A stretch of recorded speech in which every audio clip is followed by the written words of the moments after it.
What's going on, everybody? Welcome to Brutal Planet Comics. I'm your host, Trey the Brute Daniels. Welcome to an episode of the Indie Corner, where I sit down with everybody from the independence community, writers, artists, directors, producers. Doesn't matter if you're in the game, I want to talk to you. So today we have a very especial guest. She is one half of the Phoenix Sisters cosplay team. Also, she is an artist and a creator of Pokeball habitats. Can't wait to get into all that great stuff. Give it up, everybody, for Crayle Vanest. Hello, Princess Wave here. And how are you doing, my friend? I am doing pretty good now. I've got some coffee in me. Coffee always helps. There you go. Get that name. Coffee always helps. Right. But I'm so thankful of you actually being able to make the time with your bazillion projects that you're always into. I'm just really thankful you actually having the time to come and sit and talk with me. It is really busy, but I'm still super flattered that you wanted to take the time to interview me. Like I will always fit you into my schedule. Like, oh, that's so kind. That's so kind. So before we get into all this cool stuff that you have been working on and elbow deep in, let's just get to know you just a touch. So, who are you? Where did you come from, and how did we get here? Well, I was born in what used to be a small town in like South Central Indiana. It's so disconcerting now. My husband or new friends, they'll come through and be like, "This is not a small town." I'm like, "Okay, but it was." My first ever middle school like boyfriend, I've been friends with his family forever, because again, small town, everybody knows everybody. Yes. You kind of gotta stay friends with everybody, or else it's just awkward, right? Yeah. His fiance just moved back to our hometown with him, and she had the same thing, so we all had dinner together, and he was like, "Tell her Columbus was tiny when we were kids."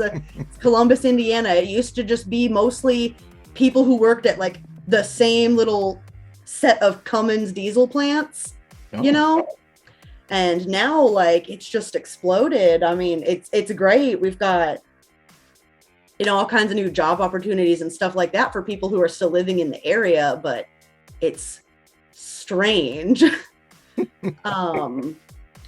I moved around a bunch as a kid. My mom had like massive wanderlust, and then when I was in college, I moved around a lot. I'd go to like conventions before I discovered like comic conventions. I'd go to conventions for like this single issue political topic I was interested in, or conventions that like train you on public speaking or whatever. Traveled a ton. Worked in DC for a few months, and then moved to Colorado for a bit. Yeah. So I lived in Arlington for a bit. Oh, not too far from me. Okay. Yeah, no, not too far from you at all. It's funny, I was actually in the DC area around the same time that my husband was living back close to his hometown, because he's from Silver Spring, like really close to. Wow, that's crazy. You know, he was born in Tacoma Park, like. That's insane. But like we never ran into each other, because I mean that's a huge area. What are the odds be like running into each other? He was in, oh gosh, Stafford maybe. Okay. At the time, so like we wouldn't have crossed paths, but still it's funny, we were working really close together, close to where he grew up. And then we didn't meet until when I graduated college. I got a job in Colorado. And it's funny, people would be like, "I'm going to be in Denver for the weekend. Can I come see you?" And I'd be like, Colorado is really big. If you want to spend 4 hours in the car on your one weekend in Denver, sure, you can come see me. But that's pretty cool. I had no idea you actually had any roots over here in my neck of the woods. That's pretty cool. That's pretty cool. I mean, it was just a few months, but it's the sort of thing that when you're traveling back for all kinds of conventions in the DC area, you got to get to know the place, or you'll be overwhelmed, because it's huge. You will. Especially when you're like me and you're from a really small town, like that rush you get the first time somebody else is confused looking at the metro map, and you're like, "Here, let me help you." Look, I've been here for decades, and still, so once in a while, I'm like, when did this become a one-way street? What happened? Where am I? Oh my gosh. Or you're like, okay, they added a line to the metro, but it's using all the same track as this other line. What exactly was the benefit here? I don't understand. There is none. There is none. We're in the midst of building the Silver Line now over here. You've been in the midst of building the Silver Line for how long? 20 years. But now it's actually happening. And they're just tearing the roads up. It's just a nightmare. It's just a full-blown nightmare. I'm like, oh, just leave it alone, man. It's bad enough. We have one of the worst traffic. More trains on the orange track. It'll be fine. Yeah, why not? Just add some more. Just share the red line. It's always broken anyway. So just go ahead. But that's really awesome. That's really cool. Didn't know that you had a little roots around here. That's what's up, man. That's really, really cool. So, coming from your small town in Colorado and your small knit family unit and all that cool stuff, how did we get from all that cool knit stuff to getting into this type of expansive cosplaying universe? Well, I had some really good friends when I was in college who were like not quite old enough to be my parents, but they adopted me anyway, you know. And I'm a huge workaholic still, but I was worse in college. I got 2 4-year degrees in 4 years, interned at least 20 hours a week, worked 3 jobs at a time. So it was all adding up to like 50 hours a week, and did a bunch of volunteer work in college. And I had a manager at one of the food courts that I worked in was like, Crayle, you're going to kill yourself. Like, you need to learn to have fun. And I was like, no, I have fun. I like all the stuff that I do. And he was like, no, I mean, you need to rest. I was like, I rest. I get like 3 hours of sleep a night. It's fine. And he ended up hiring me, that food court job, like, because it was on campus, dropped to like no hours at all in the summer. And he, his like teenage daughter, like going between middle school and high school, between his work schedule and his wife's work schedule, they were like, we don't want her just sitting at home watching YouTube all day. Like, she doesn't need a babysitter, but we'd love to have somebody to like take her places. Like, she's getting into cooking and you know how to cook, like encourage that stuff, whatever. So he ended up hiring me to like not really babysit. He said it was more like an au pair where you kind of like teach stuff and you kind of are like nannying or whatever. And so I got really close with his whole family, and they are huge in cosplay. It's if you're in this South Central Indiana area like I am, if I say Mark and Ruby, people are like, oh, I know Mark and Ruby, right? Like, and so they took me to a convention one spring break. They took me to Planet Comic-Con in Kansas City, I think it is. Oh gosh, my memory is so terrible now. But and I finally agreed to it because I was really into the show Arrow. Oh, like it started on the CW, I think. Mm-hmm. Or maybe it didn't. I don't know. Maybe I'm confusing it with Smallville moving network to network. No, it was on CW. You're right. Yeah, it was on CW. Okay. And Stephen Amell was going to be there. And I was like, I would really love to get a photo with Stephen Amell, but I don't know if I'm ready to do like cosplay and all that. Like, it seems weird to me. Like, I don't think people who do it, I have like different standard, or I used to anyway, have different standards for myself. Be like, I need to be like professional and normal all the time. So like, I wasn't judging other people who cosplayed, but I was like, it's too weird for me. Like, I'm glad you're having fun, but it's not going to work for me. And they were like, that's not a great way to look at it, Crayle. Like, you deserve to have fun. Go have fun. And so like I saw everybody cosplaying and I was like, wait, this does look like so much fun. And so I put on one of my pencil skirts that I was wearing to like those public speaking type, like training convention stuff, and my Star Labs t-shirt. And we bought some fake glasses for me at some booth somewhere. I was like, okay, I'm Felicity Smoke in that episode where Barry accidentally catches her shirt on fire with friction and they have to throw a Star Labs t-shirt on her. And people recognized me. And I was like, this is amazing. Like playing around, people would be like, oh, Felicity, how are you today? Like, what's up with the shirt? Right.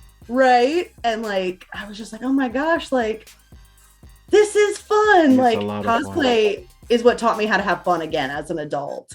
And it's because I have these 2 friends who are like, Crayle, you're going to die if you don't get a funner hobby. Like, And that's amazing. Because like I myself, I love cosplaying too. Like Awesome Con just passed couple weeks ago.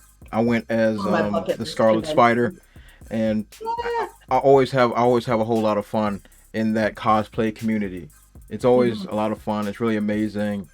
Um, I always enjoyed it, but I'm surprised, like to see how much that you actually do it. I'm surprised that you weren't into it initially. That's interesting. No, it's like when I get into something, I get all the way into it. Like 6 months into me starting to cosplay, they were like, Crayle, you cosplay this obscure character from the Silver Age. We need you on this panel. And I was like, okay. It was Liberty Bell from the Justice Society of Oh, gotcha. America.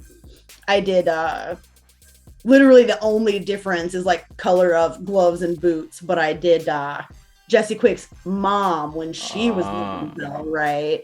Slightly different colored boots and gloves. that's really cool. So after you got the taste, what made you want to make a career out of it? Well, it's expensive. And I was never like, this is going to be my full time job. But I was like, watching some other creators because I'm constantly watching other creators. It's where I get inspiration. It's where I learn. It's where I make friends now because I'm friends with people who I like admired and watched from afar back in the day, right? And started learning about some of them who are doing Patreon and talking about like, because the cosplay community, we're all about helping each other out. It's amazing. We're like, hey, do you have a cosplay page? Let me teach you how to up your engagement. I was like, I work in marketing. This makes sense. I used to work in marketing. I kind of still work in marketing. You definitely still do.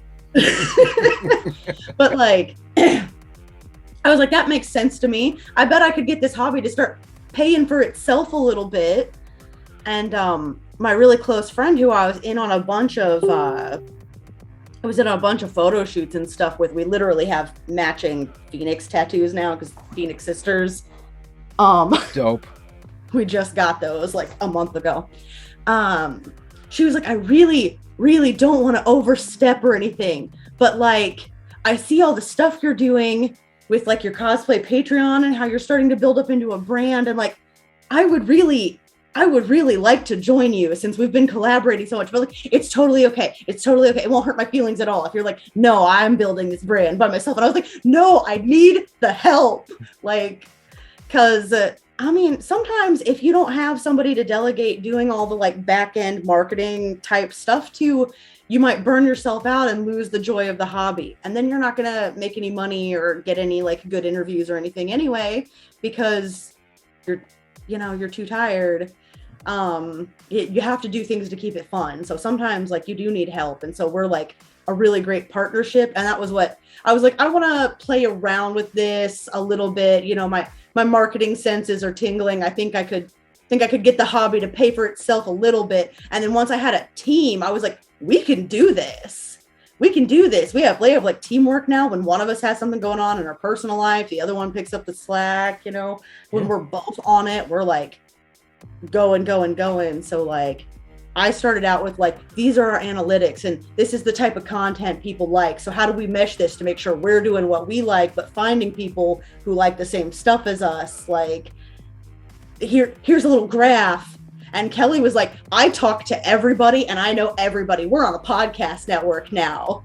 We're cosplay guests at this convention now. Like, she's always doing the people thing. And I love talking to people too, but sometimes I don't have time for it because I'm like, let me go look at these numbers. And that's a good way to do it. Teamwork makes the dream work.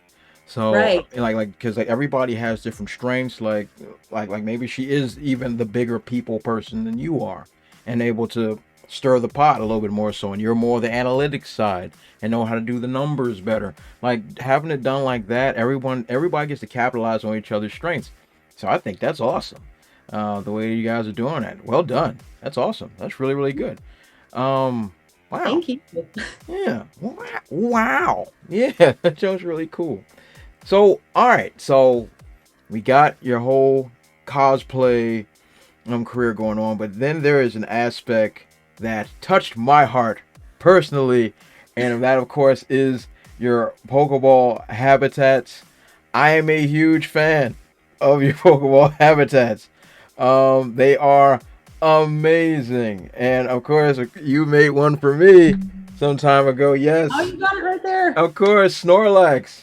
Yes, it's amazing. I love it. It's on my shelf. I had to take it down just for this interview. So how did this come about? How did you, first of all, do you have a background in wire working and creation and plastic morphing? No. So this is another one of those instances of like, this is something I got into really late. I'd already been in the workforce for like 3 or 4 years, out of college and everything. I never lost my love of Pokemon. Like when I was in 1st or 2nd grade, I asked my mom to buy me some Pokemon cards, and she was like, I'm not going to waste money on that. That won't even be popular a year from now. And every year when Pokemon has its 20th anniversary, its 21st anniversary, its 22nd anniversary, I send her links on Facebook, or I'll do a convention and be like, oh yeah, I made money this weekend selling stuff to do with Pokemon, but that wasn't going to be popular a year from now. She's like, Crayle, stop. I was wrong. Okay. Rub a little dirt in that eye. A little bit. Okay. My whole family, like, we show affection by teasing each other. Like, so, you know, it's out of love, but I got into it late. I was 25, I think, when I was scrolling some art. It was a Tumblr post where someone had done digital renderings where they were like, what are Pokemon doing inside their Pokeballs all day? And I was like, this is really cute. This is really cool. I've also always imagined they had like habitats in there, because it would just be super depressing for them to just be like locked in a little like metal ball. I was like, I bet I could do this 3-dimensional. I bet I could. And so I started looking up model train dioramas. If you ever want to watch diorama tutorials, model train people are like, that's like the gold standard right there. I am not to that standard yet of some of the model train diorama work that's out there. And I've been doing this for 4 years now. But like, I started watching some of that, and I thought I had the idea all on my own. I was like, this is how I'm going to engineer it. This is what I'm going to.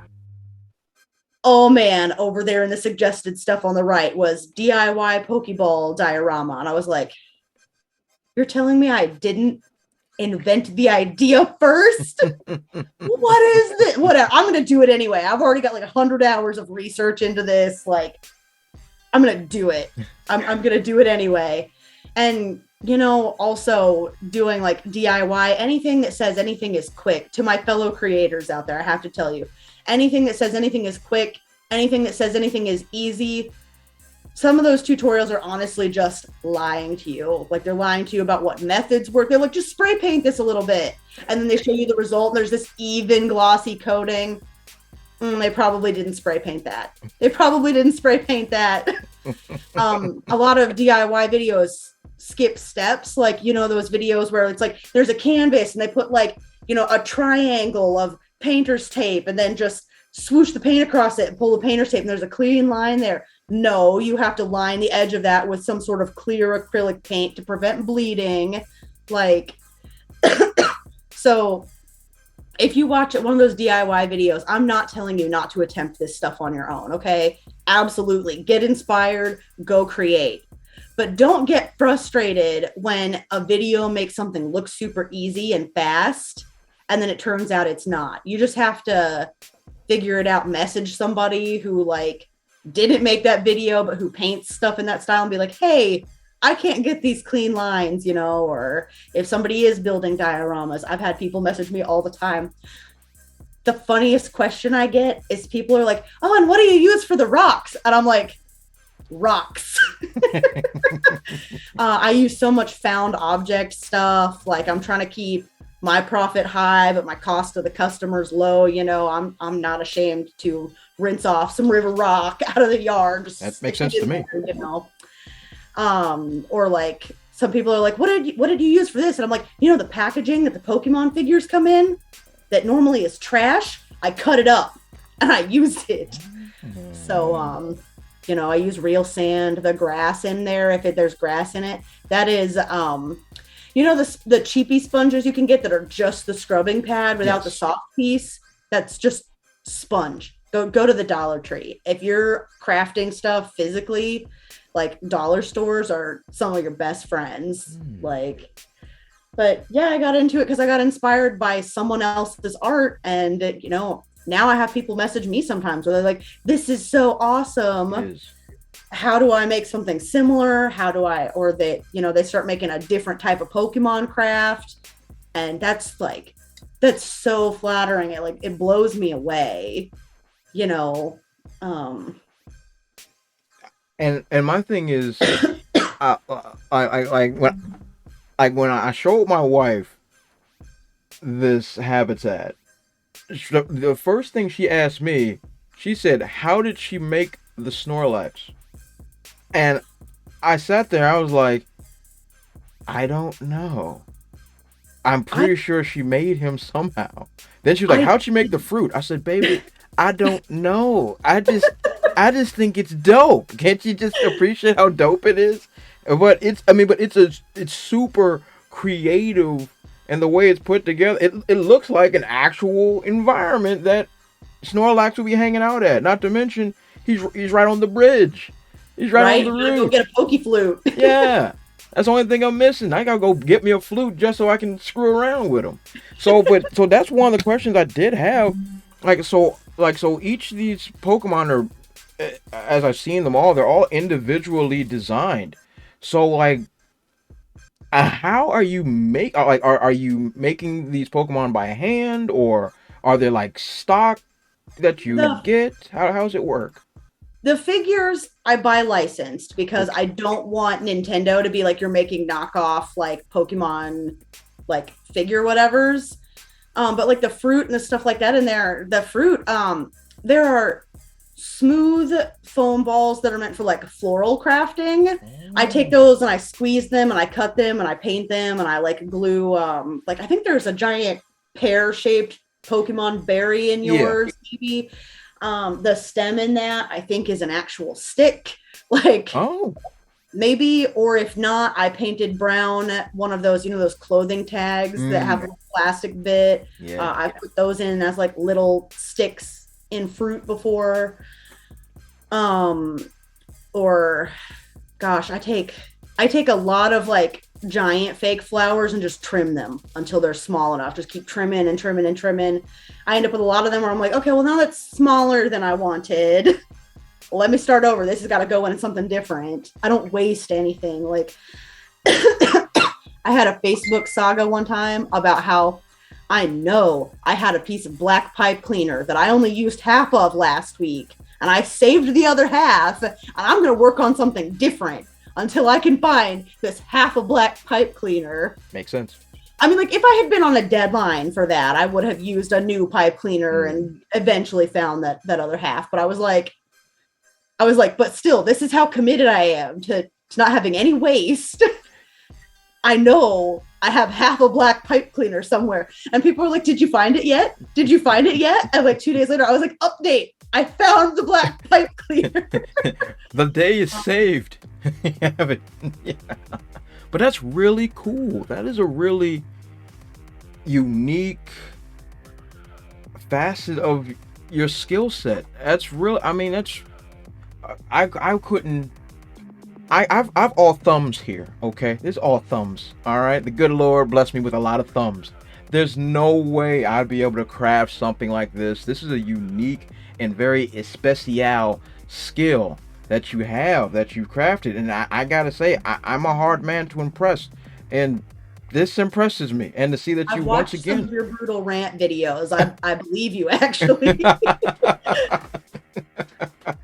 Yeah, it's just it's really amazing. It's really creative. And once again, you've built an empire out of it now. So it's like, it's really, really cool. And every time I see somebody that's a Pokemon fans like I am and stuff like that, I'm like, hey, you gotta talk to my girl Crayle. She out there making habitats for Pokeballs. She's doing the Lord's work. I'm telling you, it's really, really cool. But that's really, really awesome. So thank you for sharing all that with me, Crayle. So here's my question. My last question I got for you. What events do you have coming up soon? I know it's con season. So what you got coming up soon here? Well, actually, if you go to my website, CrayleVanest.com, I have a tab for all my events, and that's partially so I can keep track of them. I'm like, I need to remember because I have calendars, but like, I don't know, there's something about looking at a calendar that feels like it's telling me what to do, and I don't like that. So I designed my own website because, again, like once I get into something, I'm like, I have to learn how to do it myself. I have to, like, you know. So I have Central Illinois coming up in early September. The Phoenix Sisters cosplay team is going to be there. I'm going to be with my girl Kelly. We're judging the cosplay contest, so that'll be my first time doing that. Ooh. So that's going to be really weird for me. Like, normally I'm the one where it's like, you know, I put these photos up for everybody to see, and people are like, oh, I really love how you did this, but like, why did you do that? And now I'm going to be like, how am I going to judge? Like, judge sounds so harsh, right? Like, I know I'm going to be so impressed with everybody. Like, I guess it'll just be picking who I'm the most impressed with. I'm like the opposite of Dre here, where I'm like, I'm easy to impress. I just appreciate everybody's effort, you know. Yeah. So I've got Central Illinois coming up, Central Illinois Con, SealCon coming up. Pokeballs by Crayle is going to be at Memphis Comic Expo also in September. September is going to be so busy for me. Kelly and I are going to Fan Expo in July unofficially to do some stuff for the podcast network that we're a part of, the Cereal Box Network. Their flagship show is called Back of the Cereal Box. And if you're into anything like retro entertainment and comics, the sort of like Saturday morning cartoons and comics, like on the back of the cereal box stuff, especially if you're, I mean, there's stuff for new people too, obviously, because I got into everything late, but they really play up the nostalgia bit. And I like that because I missed out. I got into it late. Mm-hmm. We're going to take some video and stuff like that for people in the network just to be like, this is what Crayle and Kelly do when they go to a con together unofficially, but I can't not be working towards something. Like, again, the Pokeball stuff, like I took my passion and I turned it into my job because I go. And if you don't want to do that, if you want your hobbies to just be your hobbies, like, more power to you. That is awesome. I struggle to rest. So the way I have turned enjoying my life into is I like set goals in my hobbies, right? So if you're like me and you tend to be a bit of a workaholic, it is so important for you to start doing something you love as like your jobs, okay? And so I know that's not what you asked. No, Crayle, that's the perfect explanation. Everything you just said, I agree 110% with. And that's why I do what I do as well. Because like you, I've been working since I was 7 years old. All right. I've been in the workforce since I was able to ride a bicycle, you know. You've got me beat. I started working under the table when I was 11. See? So I don't meet somebody very often who started working younger than me. Yeah. I worked for the Washington Post when I was 7 years old and dealing papers at 3:00 in the morning. You know, I've been working for decades, and I'm just like, you know what? I want to start doing things that I love as my job. And that's why I do what I do, because like, hey, I would do this stuff for free. Right. Why not be paid to do it as well? you know, if you're good at something, don't do it for free. Unless getting paid is going to take some of your joy away, because don't let things steal your joy in life. Yeah. But if finding the way to work what you love into your business is like an interesting puzzle for you, do it. And like creatives, so many of us are like ready to share our knowledge with you. Like, ask people, just be like, hey, how do I do what you do, you know? All you gotta do is ask. Yeah. There's one more event I do want to talk about that I almost forgot because it's all the way in January. But I am one of the like co-founders of a completely free online convention called the MULTIVERSE FUNRAISER. So take a D, fundraiser, because we're raising fun. We pick a new charity every year. We have celebrities come on every year. Last year we had this past year we had Noah Wiley come on. We were benefiting Valerie Perrine and her battle in Parkinson's. This year we're doing the Ritter Foundation for heart health. So if you go to the multiverse fun, no D, Raiser.com. We'll gradually be updating what's going on there. The Multiverse Funraiser on Facebook. It's really great. So we have giveaways for donors, and you just donate what you want to donate. And like, for real, don't be shy. Like, these celebrities, they know they're showing up to like a very independently produced online convention. They want you to talk to them because they don't always have the time. Like at a bigger convention, they get rushed through. And the kind of celebrities who volunteer for charity stuff, especially, like they actually really wish they had more time to talk to the people who love what they do. You know, that's part of their validation for, you know, that wow factor I was talking about. Like, oh my gosh, people are like fans of my work. A lot of celebrities have never lost that. And so comment, like, don't be shy, because we have some people who've been watching, they're like, I really want to ask this question, but I just don't want to take their time. Like, there's a unique opportunity for that. And I mean, we don't get to every single question sometimes, but if we have one person who's asking a lot of questions and then this is the first thing you've asked, we're probably going to put it up on the screen and be like, hey, Noah Wiley, this person wants to know what, you know, if you prefer working on like more fantasy type stuff, or if you prefer working on the like sci-fi post-apocalyptic stuff you've done. So the Multiverse Funraiser, Facebook, we've got a website that's in January. Okay. And it's really great. It's for a good cause.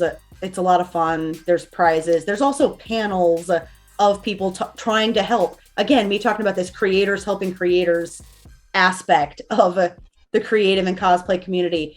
We have panels where we get cosplayers together where we're like, we're going to do an episode of Cosplay Cafe, but we're going to gear it more towards like how to. So last year we did cosplay on a budget, which is especially helpful for beginners because you don't necessarily want to put a ton of money into a hobby that you don't know if you're into it yet, or if you just don't have it. Like, there's amazing ways to do cosplay on a budget. We do indie writer panels every year. This past year we focused on what is self-publishing and why would you do it, which is a really great tool for especially new writers. Like the inquiry process to get published through a publishing house is nonsense.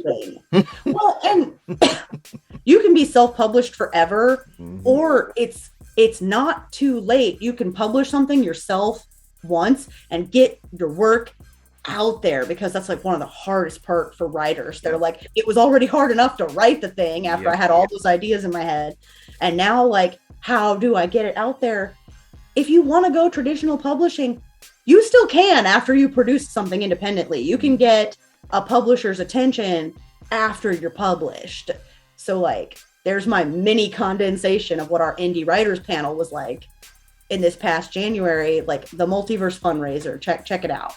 Yeah, that sounds like a whole lot of fun. I'm gonna leave all those links in the description section below.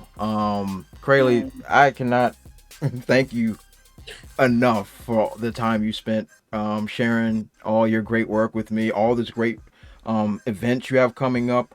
All this stuff is amazing, and I can't wait to see what else you come up with. Yeah, I mean, there's always something. Like I said, I am always so busy. This wall behind me, my husband and I and my uncle-ish, I don't know, built this. And on the other side of this wall, we are purpose building a craft room that is more suited to my Pokeballs and everything. We are so busy. Nice. All the time. And I'm like, I have to do everything myself. So like, if you ever want to know what's going on with me, like, I gotta share all the stuff I'm doing all the time, because otherwise I will lose track of what I've done. Like, that's one of the ways I do is I'm like, I hear an interview of myself and I'm like, oh yeah, I'm doing all that. I'm doing all that. Back that. Yeah, why not? Yeah. But that is all tremendous. So everybody, check out all of Crayle's work. She's doing amazing things. Support all of her cool foundations, all the great work she's doing. She's doing amazing stuff. And check her out on all of her dope social media platforms as well. I'll leave that in the description section below. So once again, Crayle Vanest, I want to thank you so much for taking the time to come and speak with me today. Yeah, bye everybody. I was serious. Reach out to me on one of those if you have questions about your creative pursuits. I'll help or I'll find somebody who can. Because I know so many people now. I'm like, you want to talk to my man Timothy. You want to talk to my friend Mark, who got me into all of this. Like, don't be shy. She's the girl to talk to. And who am I? Who am I? You already know who I am. I'm Trey, the Brute Daniels. Follow me on all my dope social media platforms as well. At TheBrute00 on Facebook, Twitter, Instagram. If I feel like being silly, on TikTok. TikTok. Lord Jesus.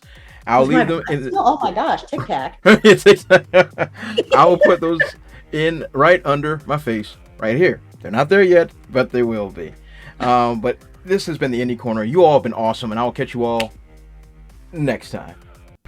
Also, if you want to support my channel, check out spinwiz.com or download the SpinWiz app and check out my comic series, Trouble. It was written with a lot of love, and it was definitely my favorite comic series to write. I've also written it in English and in Spanish, so whatever floats your boat, I got it for you.